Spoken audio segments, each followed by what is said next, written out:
Brewers log, July 3rd. So now that I've had a holiday weekend, I'm finally getting around to doing some stuff again. I got 4 gallons racked. These I started on 6.2. One is the PB Fit. The other is the strawberry. And then I had a regular Stephenson honey, a cider, and I had a 3 flowers. There's a honey cider.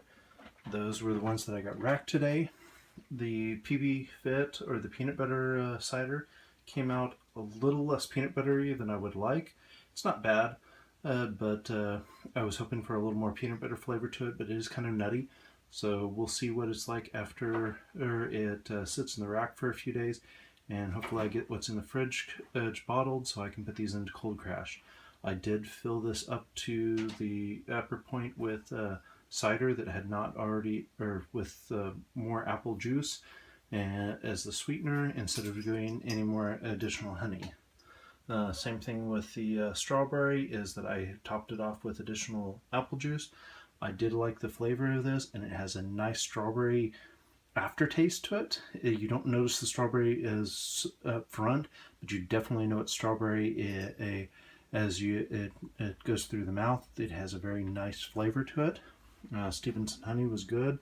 It could take a little bit of sweetening, and instead of doing extra or back sweetening with honey, I just added the additional apple juice to it. We'll see how that comes out. The 3 flowers was good.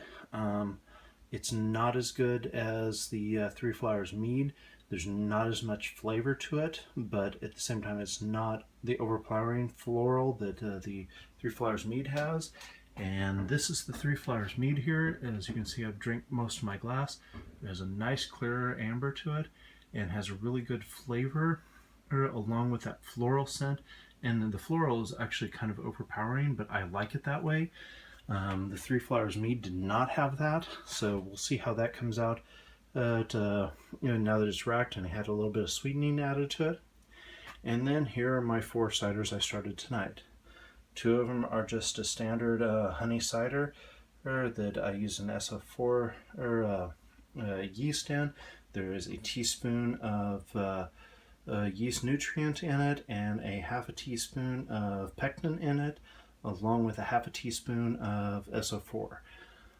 Then I'm trying something a little bit different and going with half a cup of Stephenson honey instead of a full cup by the measuring cup, along with the SO4.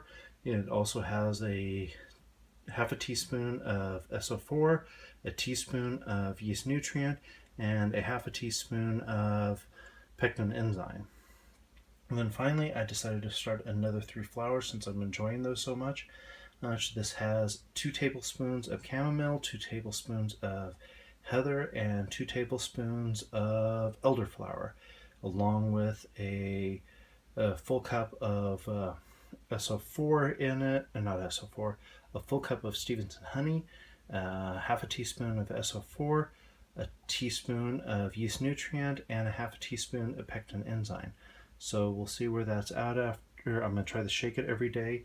That's why some of the lids are still staying out here. And we will show you the temperature. It is currently 71 degrees down here, so it's a little warmer than normal, but I found that the 70 degrees to really get some of these going fairly quickly.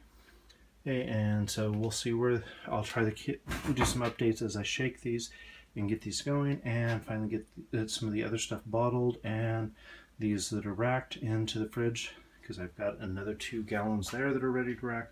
So I've got 6 gallons out here ready to rack and 5 gallons in the fridge. So hopefully in the next few days I will finally get some stuff bottled, because I got quite a bit to bottle, but I don't have a whole lot going. So hopefully beyond these 4, this week I'll get another 4 started, and so I'll somewhat finally get caught up.